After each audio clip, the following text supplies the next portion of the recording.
Người nổi tiếng TV 24 giờ là kênh cung cấp thông tin về các nghệ sĩ, ca sĩ, diễn viên nổi tiếng của Việt Nam và thế giới. Hãy đăng ký kênh của chúng tôi để cập nhật tin tức nhanh nhất trong 24 giờ. Mối quan hệ thầy trò kéo dài 10 năm của Hứa Khải và Vu Chính đã tan vỡ. Anh bị đe dọa cấm cửa vì lập studio riêng. Từ giải trí số 1 đến trò chơi vốn, tham vọng và giá trị của streamer hàng đầu. Vào ngày 5 tháng 3 năm 2025, Vu Chính đã đăng một bài Weibo vào lúc nửa đêm để chúc mừng sinh nhật của Hứa Khải. Anh ấy đã đề cập đây là sinh nhật thứ 9 của chúng ta bên nhau, và nhớ lại những lần hợp tác của hai người như Diên Hy công lược và Viện quân sự bùng nổ. Tuy nhiên, bài đăng trên Weibo này đã làm dấy lên sự suy đoán của cư dân mạng vì nó đi kèm với một bức ảnh cũ từ 5 năm trước và một đoạn văn bản ngắn, và được hiểu là dấu hiệu xa lánh. Ngày hôm sau, nhiều phương tiện truyền thông đưa tin rằng tranh chấp chấm dứt hợp đồng giữa Từ Khải và đài truyền hình Hoàng Vũ đã leo thang đến mức căng thẳng. Mối quan hệ vỡ vì xung đột lợi ích. Đằng sau sự cạnh tranh này, liệu có phải là cuộc đấu tranh giành quyền tự chủ giữa các nghệ sĩ hàng đầu hay sự đàn áp tàn nhẫn của thị trường vốn? Hợp đồng 10 năm. Từ huyền thoại tạo sao đến chia lợi nhuận hút máu. Kể từ khi ký hợp đồng với Hoài New Film and Telecino vào năm 2016, Từ Khải đã nhanh chóng nổi lên như một ngôi sao với vai diễn Phu Phu Hen trong Diên Hy công lược. Trong 10 năm qua, anh đã đóng góp hơn 2 tỷ nhân dân tệ doanh thu cho công ty. Thù lao cho mỗi tập phim tăng vọt từ 80.000 nhân dân tệ lên 800.000 nhân dân tệ và phí quảng cáo thương mại của anh đã đạt tới 15 triệu nhân dân tệ. Tuy nhiên, đằng sau đó là cơ cấu chia lợi nhuận rất nghiêm ngặt, hoa hồng của công ty lên tới 70% và việc tuyển diễn viên phải được Vu Chính chấp thuận. Khi trong Hoang Lạc 2, một người trong ngành chỉ ra, chế độ thầy trò của Hoàng Vũ thực chất là chế độ ràng buộc bắt buộc. Nghệ sĩ dựa vào nguồn lực trong giai đoạn đầu, nhưng một khi đã nổi tiếng, tỷ lệ lợi nhuận cao và sự độc quyền về nguồn lực sẽ gây ra xung đột.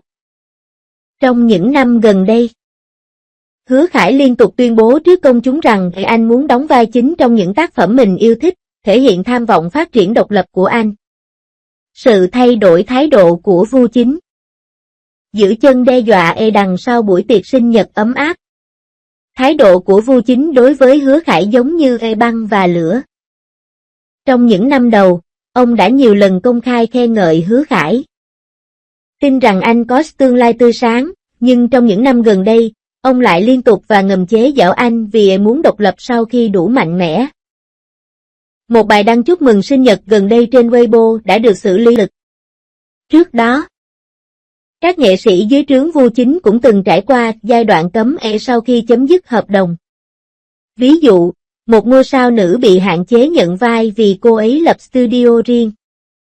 Một người cao cấp của một công ty giải trí cho biết, Eugene rất giỏi trong việc ràng buộc nghệ sĩ thông qua cảm xúc, nhưng giá trị thương mại của Sukai đã đủ độc lập. Nếu hợp đồng bị chấm dứt thành công, Hoài New sẽ mất đi nguồn thu nhập lớn nhất của mình và xung đột chắc chắn sẽ rất khốc liệt. Trò chơi sở thích. Chiến tranh định vị tài nguyên và tình thế tiến thoái lưỡng nan về chuyển đổi giao thông. Yêu cầu cốt lõi của Hứa Khải khi chấm dứt hợp đồng là quyền tự chủ, tỷ lệ hoa hồng diễn xuất độc lập sẽ tăng 30% và anh sẽ không còn bị Hoài New can thiệp vào khâu tuyển diễn viên. Tuy nhiên, việc khởi nghiệp kinh doanh riêng phải đối mặt với hai thách thức lớn. Eugene được cho là đã sử dụng các mối quan hệ trong ngành để gây sức ép với Hứa Khải nhằm hạn chế quyền tiếp cận các dự án hàng đầu của ông. Ví dụ, một bộ phim cổ trang ép ỏi ban đầu có sự tham gia của Từ Khải đã phải tạm thời thay thế diễn viên. Hai thế tiến thoái lưỡng nan của sự chuyển đổi giao thông trong những năm gần đây. Hứa Khải đã cố gắng mở rộng phạm vi diễn xuất của mình, chẳng hạn như đóng vai chính trong các bộ phim nghệ thuật và phim truyền hình thực tế, nhưng danh tiếng bị chia rẽ, ví dụ. You Are More Beautiful Than Starlight có điểm đao bần là 6,8, và thị trường vẫn định vị anh là nam thần tượng cổ trang. Các nhà phê bình phim chỉ ra một cách sắc bén. Sự chuyển đổi của các ngôi sao giao thông phải thoát khỏi sự trì trệ của vốn. Mặc dù Hứa Khải có thể bị giảm nguồn lực trong ngắn hạn nếu anh ta tách khỏi Hoàng Vũ, nhưng về lâu dài, việc có thể là chìa khóa cho một bước đột phá. Phản ánh ngành. Sự sụp đổ của hệ thống thầy trò và tái thiết sinh thái. Sự chia tay của Hứa Khải và Vu Chính phản ánh cuộc khủng hoảng sâu sắc của hệ thống thầy trò trong ngành giải trí. Trong mô hình truyền thống, các công ty thiết lập mối quan hệ ràng buộc với nghệ sĩ thông qua tính độc quyền về nguồn lực, nhưng với sự gia tăng của lượng truy cập cấp cao, sự mất cân bằng lợi ích chắc chắn sẽ dẫn đến tác động ngược.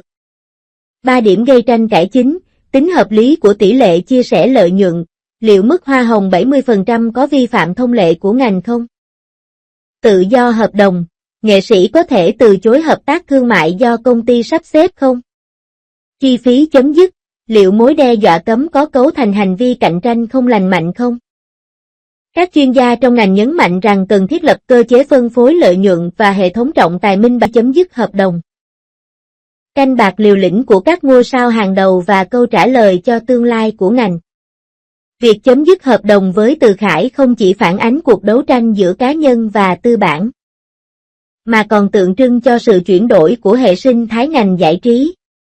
Nếu ông có thể thoát khỏi tình trạng này một cách thành công, nó có thể truyền cảm hứng cho nhiều nghệ sĩ khác đấu tranh cho quyền lợi của họ. Ngược lại, nếu ông thất bại, nó sẽ chứng minh sự thật tàn khốc rằng cuối cùng, lưu lượng truy cập sẽ không thể đánh bại được vốn. Kết quả của cuộc thi này có thể định nghĩa lại ranh giới quyền lực giữa những streamer hàng đầu và những người tạo ra ngôi sao. 02. Trong ngành điện ảnh và truyền hình hiện nay, có một diễn viên tỏa sáng trong nhiều thể loại tác phẩm khác nhau với khả năng diễn xuất xuất chúng. Anh ấy chính là Hứa Khải. Từ Phu Cha Phu Hen Triều Đen biến đổi trong Kỳ Hạ Lan truyện, đến gu gian gian chính trực trong Ngày Võ Lâm Liệt Hỏa, và oan lưu thông minh và hài hước trong ngày xưa có một ngọn núi linh kiếm. Từ Khải đã mở ra cho chúng ta một thế giới nghệ thuật biểu diễn đầy màu sắc với những tác phẩm của mình. Trong Diên Hy Công Lược, Phó Trà Phó Hằng do Từ Khải thủ vai giống như một Mỹ Nam bước ra từ tranh vẽ. Anh ấy mặc trang phục cổ trang lộng lẫy, khí chất tao nhã, ánh mắt trìu mến khiến vô số khán giả phải yêu mến. Sự cạnh tranh tinh tế và cảm động giữa Phó Hằng và nữ chính thể hiện đầy đủ tình yêu của anh dành cho nữ chính. Vì người mình yêu, anh ta có thể âm thầm trao đi và hy sinh hạnh phúc của chính mình. Tình cảm sâu sắc này không chỉ chạm đến nhân vật nữ chính trong vở kịch mà còn gây nên những cuộc thảo luận sôi nổi trên mạng xã hội, giúp Từ Khải trở nên nổi tiếng với vai diễn này diễn xuất thường niên, Đêm Thét Iki. Anh ấy trông rất đẹp trai trong trang phục cổ trang, và toát lên nét quyến rũ độc đáo trong từng cử chỉ, như thể anh ấy đã đưa nhân vật Phu Cha Phu Hen sống lại từ bụi lịch sử trước mắt khán giả. Bộ phim viễn tưởng Hạ Lan truyền kỳ mang đến cho chúng ta một Hứa Khải hoàn toàn khác. Nhân vật Lý Thần Lan do anh thủ vai, khi bị phong ấn ở giai đoạn đầu vô cùng khốn khổ, khiến người ta phải thương hại. Gương mặt hốc hác và đôi mắt bất lực thể hiện hoàn hảo tình trạng khó khăn của nhân vật. Khi cốt truyện tiến triển, sức mạnh của Lý Thần Lan dần thức tỉnh, và Hứa Khải đã diễn giải rất tốt sự thống trị và lòng dũng cảm của nhân vật này. Trong quá trình tương tác với nữ chính, có những khoảnh khắc ngọt ngào và những xung đột do hiểu lầm gây ra.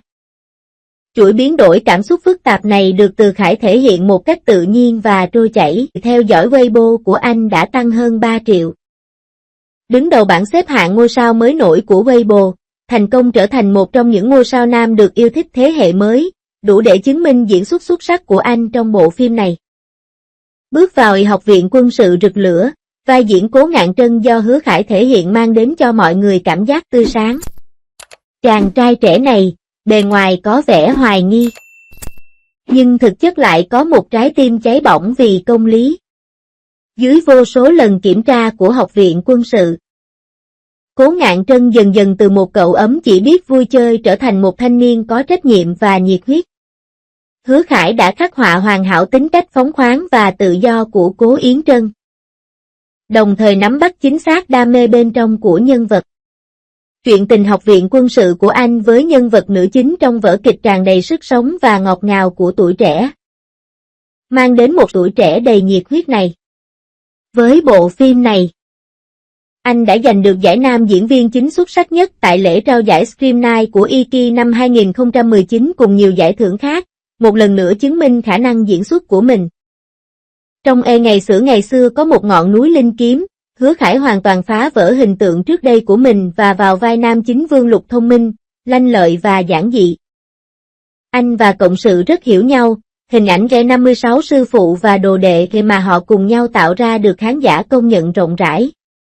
Trong vở kịch, Vương Lục đã dùng trí thông minh và sự hài hước của mình để giải quyết nhiều cuộc khủng hoảng, mang lại nhiều niềm vui cho khán giả. Bộ phim đã đạt được thành tích nổi bật sau khi ra mắt và đứng đầu nhiều bảng xếp hạng, phần lớn là nhờ diễn xuất tuyệt vời của Hứa Khải. Anh đã sử dụng phong cách diễn xuất độc đáo của mình để làm nổi bật sức hấp dẫn của nhân vật Vương Lục, giúp khán. Cho dù là một chàng trai trẻ tình cảm trong phim cổ trang, con trai của quỷ lớn lên ở thế giới tiên hay một sinh viên học viện quân sự nhiệt huyết và là nam chính hài hước. Thông minh trong phim hiện đại, Hứa Khải đều có thể nắm bắt chính xác đặc điểm của vai diễn và thể hiện vai diễn một cách hoàn hảo bằng kỹ năng diễn xuất vững chắc của mình. Mỗi tác phẩm của ông như một bữa tiệc cho thị giác và tâm hồn, cho phép khán giả đắm chìm vào đó và cảm nhận được sức hấp dẫn riêng biệt mà các nhân vật khác nhau mang lại. Vậy, trong số nhiều nhân vật khó quên do Hứa Khải thể hiện, bạn thích nhân vật nào nhất?